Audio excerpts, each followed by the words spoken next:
Hello, everybody. Welcome, and thank you for coming and hanging with PodRats. I'm Brayden. Today I'm joined by Christian and Hunter, and in this episode, we will be discussing episode 3 of The House of the Dragon. But before we get into our discussion, you can go ahead and follow us on our socials on Twitter at @_PodRats and on Instagram at the PodRats. You can also listen to this episode on Spotify, Apple Podcast, and Amazon Music, and watch us on YouTube. The links for all those things will be in the description of wherever you find this. We're also making a big headway into the MySpace and Tumblr worlds, so stay tuned for that. Oh, I didn't know that, actually. Yeah. This is news to me as well. No. Yeah. Your social media campaign It's going to be a big thing, but... Okay.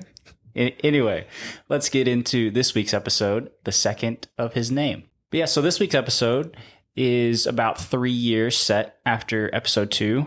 Once again, directed by Greg Yatans, who has one more episode left in the season. We talked about it last week, but he's got the finale left. This one, I believe it's the longest episode so far we have. And it mainly focuses most on our big three. Who would have thought? Our big three Targaryens. And their just internal struggles and whatnot. And we also get our first battle scene. So that's exciting. So yeah, which one of those big three was your favorite in this episode? Craghass. That was not a big three. Oh, okay. He's not a Targaryen. My bad. Oh, okay. Sorry, I'm on a different page here. I liked Viserys's. I don't even know how to describe it. I guess him just being an emo edgelord this episode. Truly just, getting messed up, vibing, questioning his life decisions. It was an emotional roller coaster for him. Sure. A lot of emotions being felt by him. Yeah, no, this episode focused a lot on his struggles and just all the pressure that he's going through as king. It's kind of sad. Viserys seems like a really good dude, but he just doesn't seem cut out for king, honestly. He's doing his best, but just everything he's going through with trying to name an heir or people pressuring him to name a different heir now that he has another kid, Aegon. She's just going through a lot. I feel like if Viserys and Rhaenyra were not in the positions that they were, that Viserys they would have like a very good relationship. Because he just seems like a good dad, and he's really struggling to be a good dad and king at the same time. I mean, you have the pressure of the whole entire 7 kingdoms to name a male heir, or else there's going to be an uprising. But you also have this love for your daughter that's so strong, and that's the real war here in Viserys's mind. And I don't know, it's tough. I remember back in the Game of Thrones days, when they always talked about how, being king or queen is such a cutthroat position. And they always kind of alluded to the kings and queens that were, too soft for their own good. And I think he is just, a textbook example of it. Because he seems like, a good guy. But you can't really be a good guy in this position. No. He's also pulling a... I'm going to say what everyone wants to hear kind of thing, because he'll kind of tell somebody, I think he tells, who does he tell? Does he tell Otto at some point that he's going to name Aegon the heir? But then the next conversation he has with Rhaenyra, yeah, he's like, no, I'm not replacing you with anybody. So, yeah, he also tells Sea Snake Man that he's going to marry, his kid. True. I think he's a people pleaser. Yeah, I think like you said, he just kind of seems to always try to do what will make the most people happy. And because of that, I think he's very easily influenced by how other people will perceive what he does. Yeah.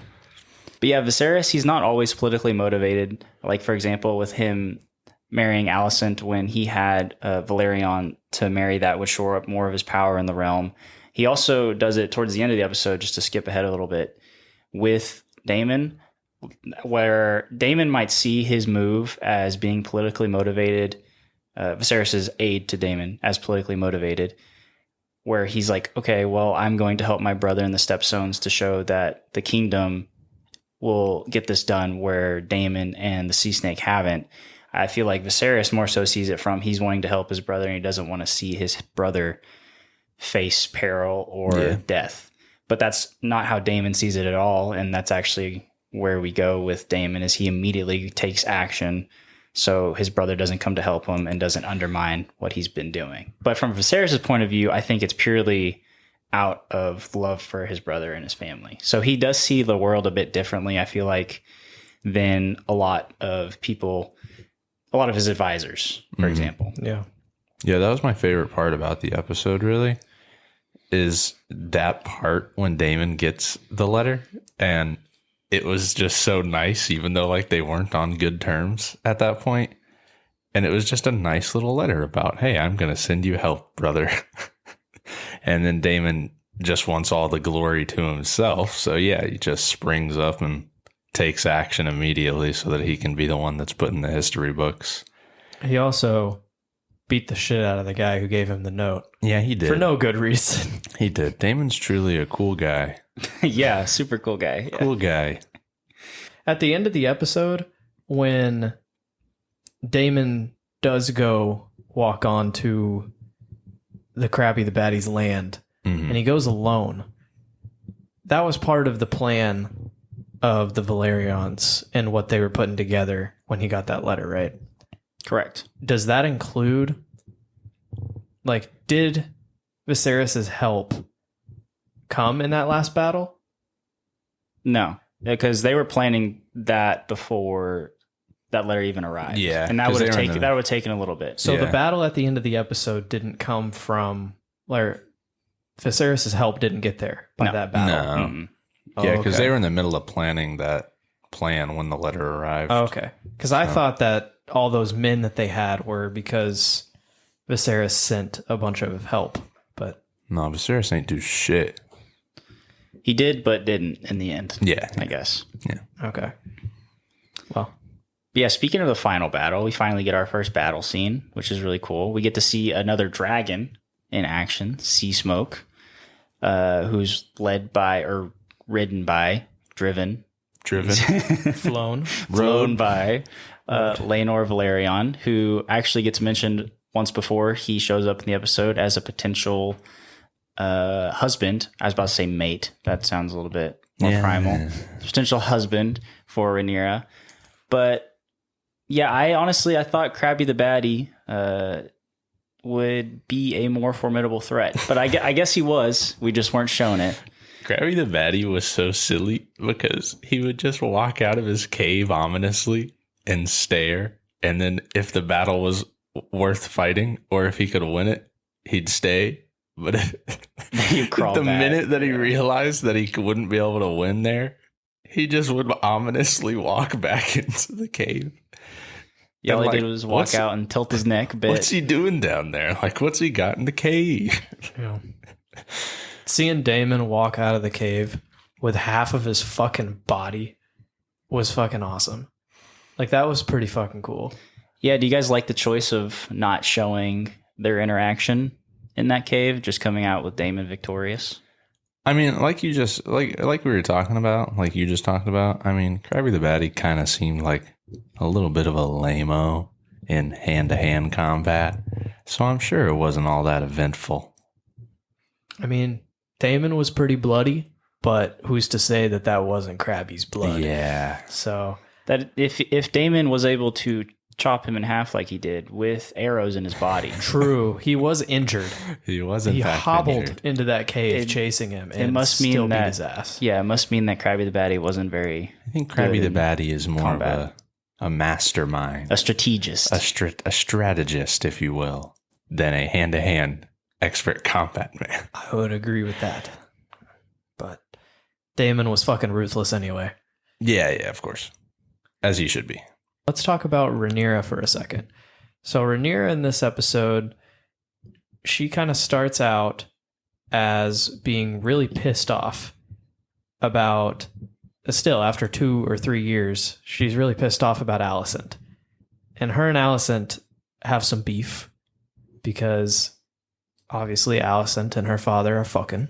Yeah, that'll do it. And she's now queen.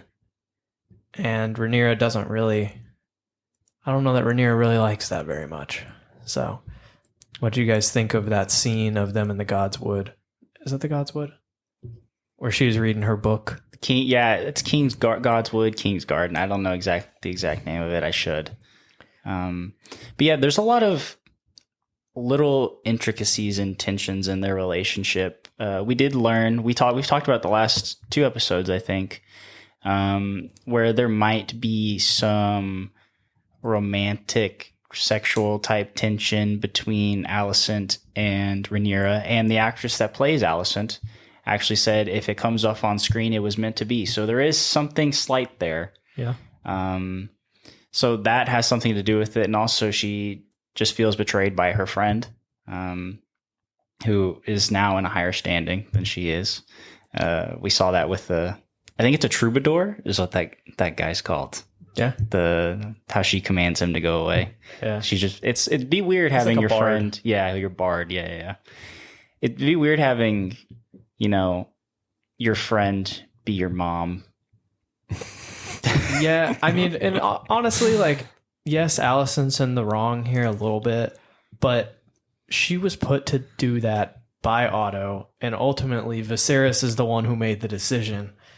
So I feel like there is tension between them because of it, but the real tension is between Rhaenyra and Viserys at this point. And I feel like this episode really shows that, as she's trying to be married off the whole episode, and they're trying to figure out who to marry her to. Mm-hmm. And she doesn't want to be pawned around. She's the queen. Yeah, she doesn't. No, and Rhaenyra, she's rightfully frustrated by this whole situation, but I do feel that both Viserys and Alicent, they're both still team Rhaenyra a little bit, because even when Otto comes in and talks to Alicent, pressuring her to urge the king to name Aegon the heir, that is purely something that Otto wants. And Alicent, while she does say, of course, every mother wants their son to be king, she completely brushes that off and then instead talks to Viserys about helping Daemon in the Stepstones. So Rhaenyra, while she does feel isolated and cornered by her situation, I do feel like she has people that want to help her. Mm-hmm. But I feel in later episodes she might unintentionally sever some of those relationships, possibly. Yeah, like I don't think Viserys is trying to marry her away in, any malicious type of way. I think it also just goes back to because he kind of is trying to uphold this tradition thing as much as he can, because he's already broken kind of a big part of it with appointing her as heir. So I think that it goes back to him kind of being a people pleaser, and people are sitting there going, oh, well, she's 17. Why hasn't she been married off yet? Mm-hmm. So he's trying to please people. And he's also, I think, telling himself, because at one point he talks about it in the episode, but I think he's telling himself that if Ray gets married off, then it will make her a happier person, because, she's very reserved right now and she's going through her 17-year-old introverted, edgy phase. And I think that he just genuinely thinks that if she gets married off, it will make her happier, because he says that at one point in the episode where he just wants her to be happy. And then she talks about how she doesn't need a man for that. How much happier do you think James Lannister would have made her, though? He'd make me a very happy man. No, but yeah, Hunter, I think you're exactly right. Part of it is just it's a dad dealing with his 17-year-old daughter. Yeah. And it doesn't help that there's a rift between them because of Rhaenyra's mother and Viserys' wife's death.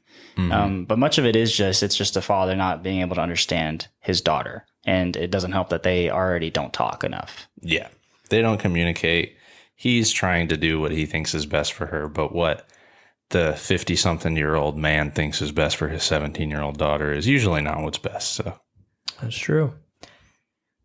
But we do get confirmation from Viserys saying that he plans on keeping Rhaenyra as the heir. How much trust do we have in that? I think it's situational.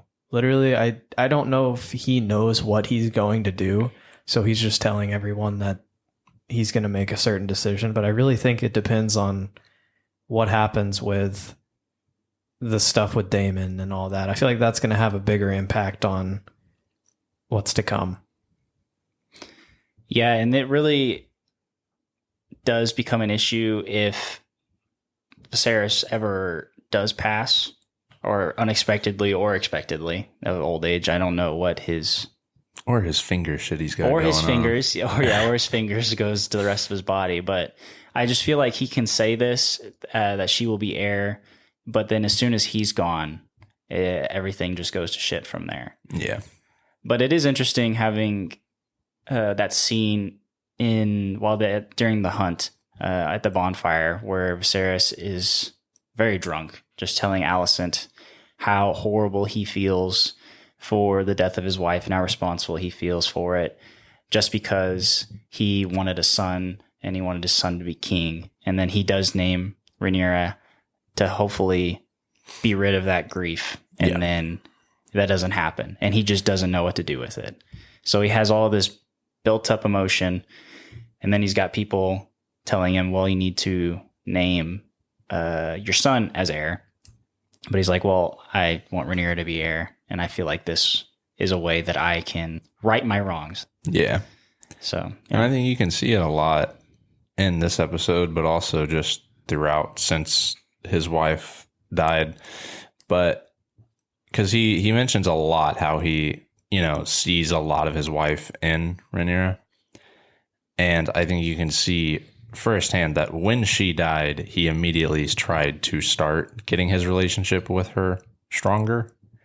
But because she's kind of growing up and going through this phase, and also she's kind of being thrusted into being somebody who's really important, it's hard for her to adapt. And in turn, that makes it harder for him to try and get close with her, which I think is just what he wants more than anything right now, because he sees so much of his wife in her. So, ex-wife, I guess. Sorry. He's a married man now. Mm-hmm. Yes, he is. Do you think that Sir Criston Cole could be a potential match for Ray Ray? He is the very obvious one right now. They had their little shenanigans in the woods. He was the knight in shining armor and saved her from a scary pig. So I think he is very, very much the obvious choice right now. And I don't know, because he is the obvious choice and because we as the audience are like, wow, what a good guy he is.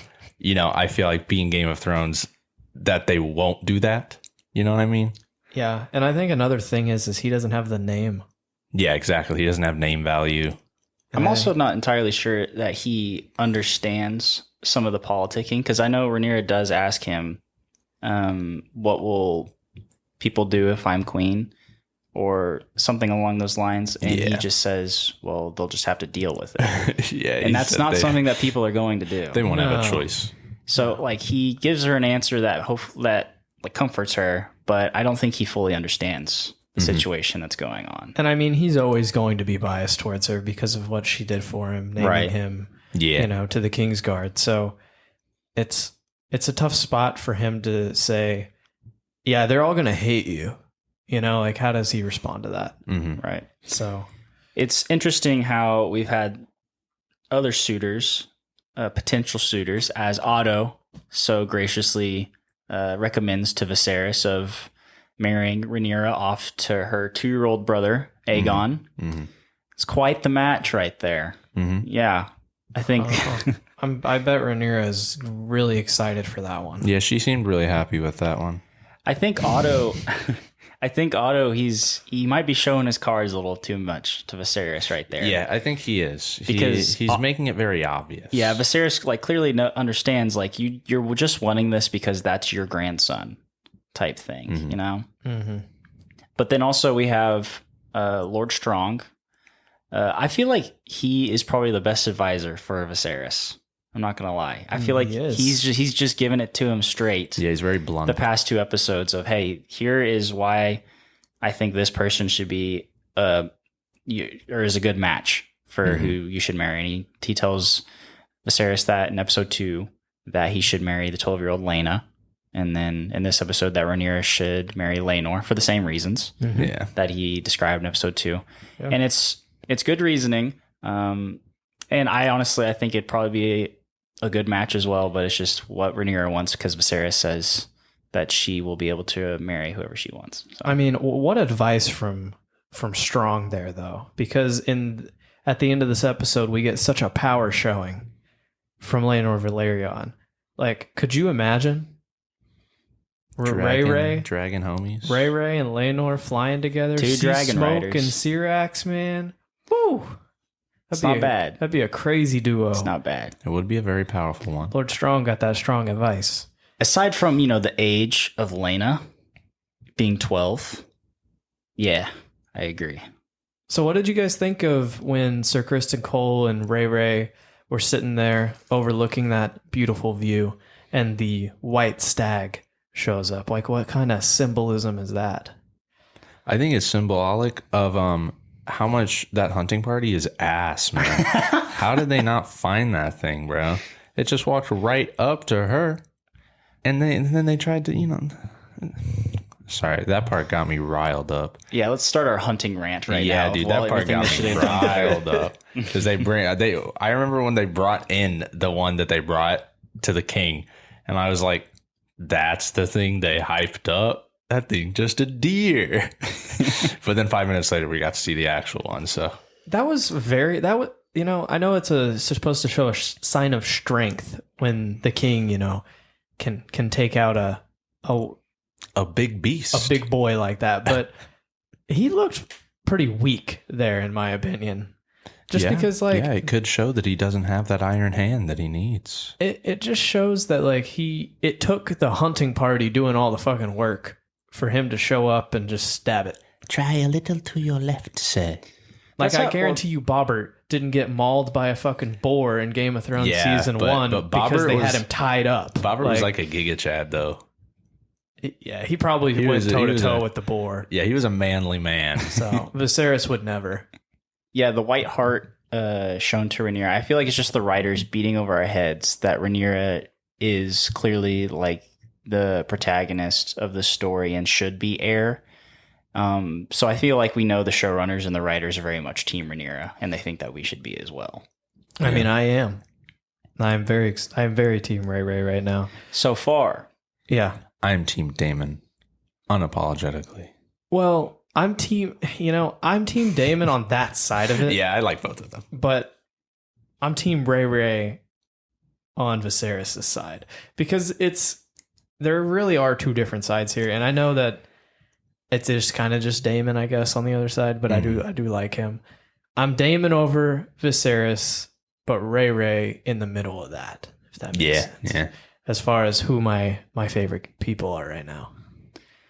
I think that, honestly, it's probably just because of how well the show is being acted that's why they're your favorite. Probably. Because if you think about it, Daemon didn't say a single word in this episode except for the very beginning. Yeah. And he just stole the last half of the episode. Yeah. Without saying a single word. Without saying anything. Matt Smith is just so good as Daemon. And then Paddy Considine just showing all those different emotions and then smiling in between. The smiles. Giving his warm, cheery smile. Yeah, just the jolly smiles thrown in between all of these emotions that he's going through. Mm-hmm.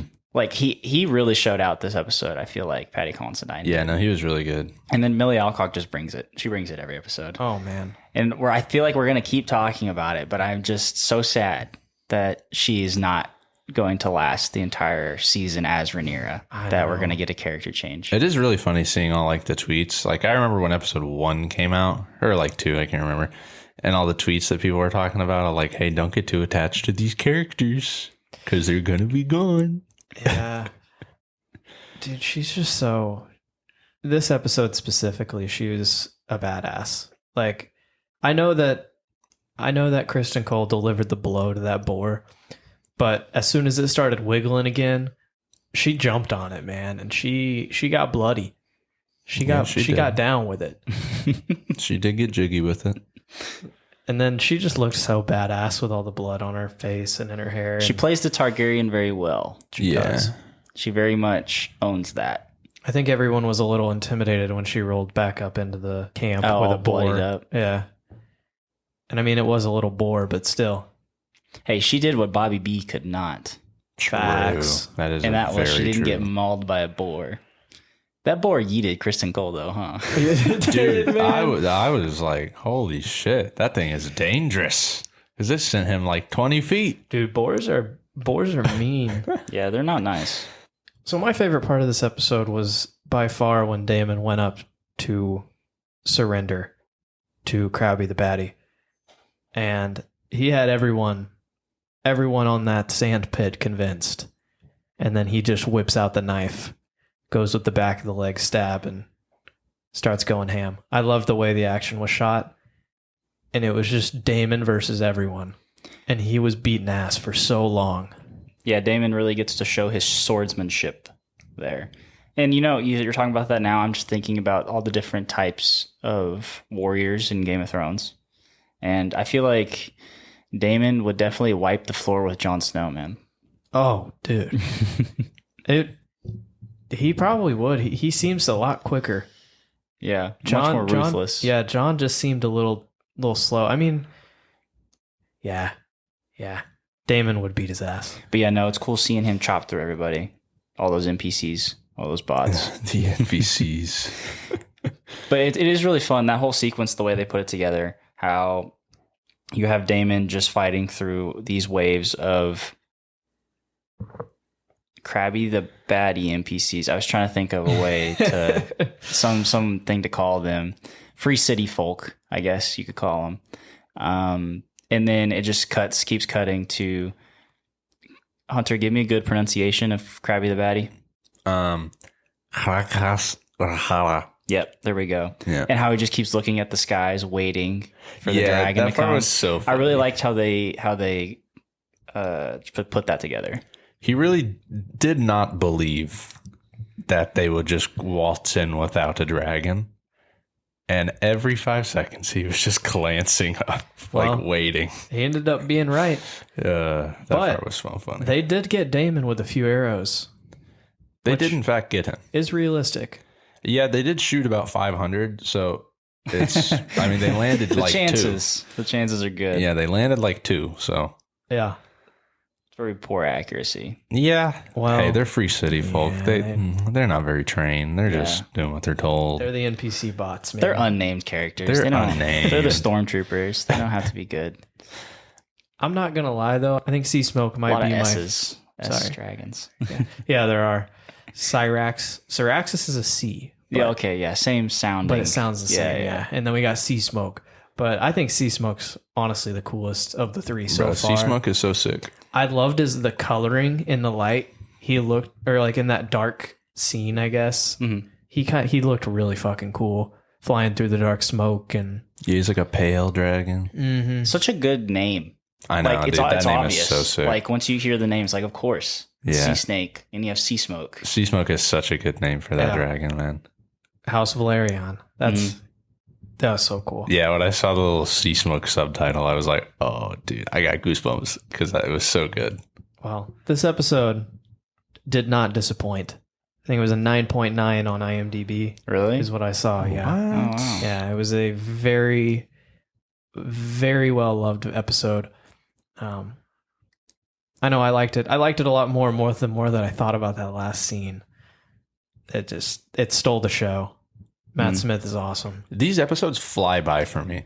Like every time, we start them, and I'm like, man, an hour long. Here we go. And then they end, and then it like goes to black, and then I have that little moment where I'm like, is it actually over?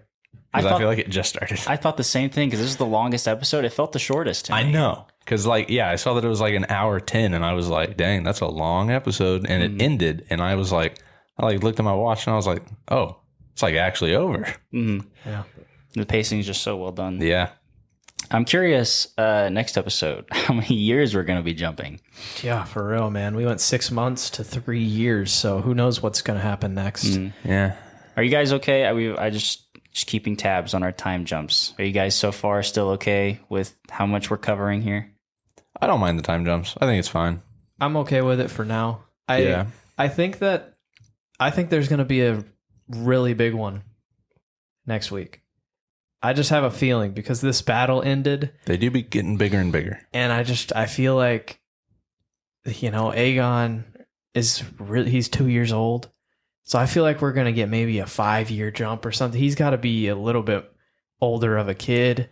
And I think it's going to take a while for all this, the aftermath of Daemon and all of that to go down. This isn't season 8 of Game of Thrones. All this shit doesn't happen in 2 days. Right. There's years of gaps before things actually happen. So you could be right. Like this episode very clearly ended some storylines, I feel like, with especially Dame with the Stepstones, and there was all of Rhaenyra's heir. Well, then now it was kind of like a little soft tie up, right? Yeah, it just ties up everything. Where now Rhaenyra is officially heir, according to Viserys. So like some of those mini subplots are now finished. So yeah, there could be.